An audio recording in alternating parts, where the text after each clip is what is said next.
माकड़ काई मज़ाक नाहे। लश्कर जियां टोला वठी सिंध में फसलन जी तबाही करे छड़ी आहे।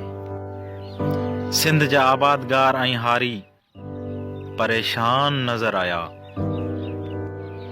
सिंध में वस वारनि खे हिकु अपील था कयूं, जेको सिंध जे बचे बचे जो आवाज़ बणिजी वियो आहे।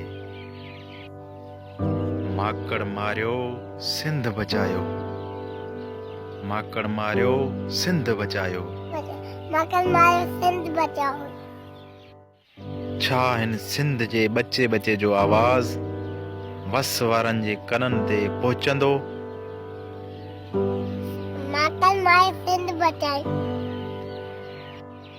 असांजा सिंधी भाइरो असांजे हिन वीडियो खे लाइक कयो, कमेंट्स में राय ॾियो ऐं शेयर ज़रूरु कयो।